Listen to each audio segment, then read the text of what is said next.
दोस्तों, हमारे यहाँ तो बड़ी धुंध पड़ रही है, धूप ही नहीं निकली। 2 जनवरी शुरू हो गया नया साल, है ना। नए साल में सबके जीवन में खुशियाँ आए, बहारें आए, जिंदगी की हर खुशी मिले सबको। तो एक थॉट आ रहा था दिमाग में कि जैसे फॉर एग्जाम्पल देके समझाऊंगी। जैसे मछली को अगर पानी से निकाल के बाहर फेंक दिया जाए, जब फेंक देते हैं उसको, मछली से जो लोग निकालते हैं बाहर वो जानते हैं, तो वो कैसे तड़फ तड़फ के मर जाती है ना। मतलब फिर जब वो मर जाती है उसके ऊपर जितना मर्जी पानी फेंको, कुछ भी करो, तो वो जिंदा तो नहीं होगी ना। इसी तरह मेरे माइंड में आ रहा है, और ये एग्जाम्पल सही भी है शायद, कि अगर हमारे मन में कोई इच्छा है किसी से बात करने की, कोई हमारा अपना हो, हमारा दुख दर्द बांटे, जिससे हम बहुत प्रेम करते हों, वो हमसे नाराज हो जाए और फिर वो हमसे दूर हो जाए, तो हमारा दिल मतलब उसके लिए, उसकी यादों में ऐसे तरस तरस के एकदम मर जाता है ना, मन मर जाता है एकदम। ज़्यादा देर हो जाए, अगर वक्त के साथ कोई मुड़ के आ जाए तब तो ठीक है, लेकिन नहीं आए तो फिर क्या होता है, जैसे वो मछली मर जाती है ना बिना पानी के, वैसे ही हमारा मन भी उस इच्छा के लिए मर जाता है। किसी से बात करने की इच्छा, किसी से यारी दोस्ती की इच्छा, कोई भी इच्छा, कुछ खाने की इच्छा, जब वो टाइम पे नहीं मिलती है ना चीज, मतलब वक्त के हिसाब से, तो वो मन एकदम पीछे हट जाता है। फिर उसके पीछे वो लाग भागे इंसान कि यार मेरे से यारी दोस्ती कर ले या मेरे से बात कर ले। फिर वो एकदम वो मन मर ही चुका होता है, उसका नया वर्त हो चुका है। मरने के बाद क्या होता है, नया जन्म हो जाता है ना हर इंसान का।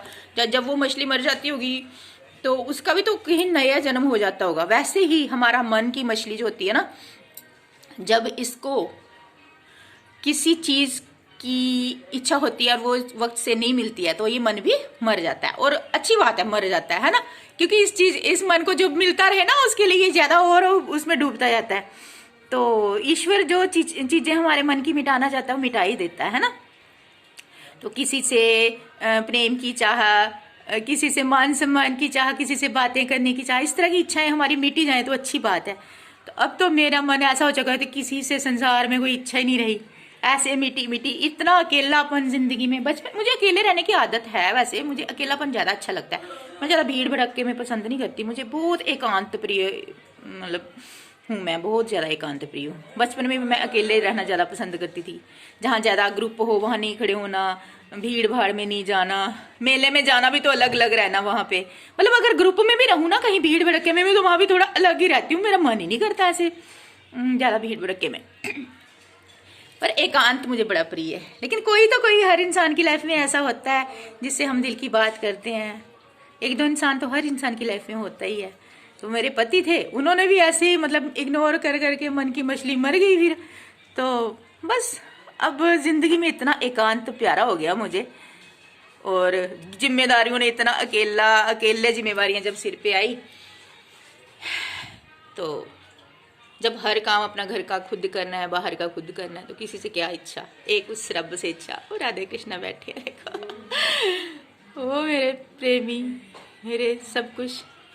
मैं खुद को ही तो राधा मानती हूँ, रीबर्थ ऑफ राधा। मेरा बेटा शोर मचा रहा है, उधर लाइट नहीं गई मैंने। तो मुझे फील होता है कि शायद मेरा रीबर्थ हो गया राधा का, वरना इतनी लंबी लंबी जटाएं ऐसे, कुछ तो है, कुछ तो खास बात है। तभी मेरा दिल अकेले रहने को ज्यादा करता है। तो हाँ, यही समझा रही थी कि मन की मछली मर जाती है तो फिर चाहे कोई इसके पीछे लाख भागे कि आ जा मेरे से दोस्ती कर ले, जब वो छोड़ के गया था तब वो समझता नहीं है ना। तो जब हमारा मन मिट जाता है कि बस हम उसके बिना जीना सीख लेते हैं, फिर हमें किसी की जरूरत नहीं होती, फिर हमें उस परमात्मा की और खुद की जरूरत होती है ना दोस्तों। मेरी नजर में तो ऐसा ही है। अब आप जानो।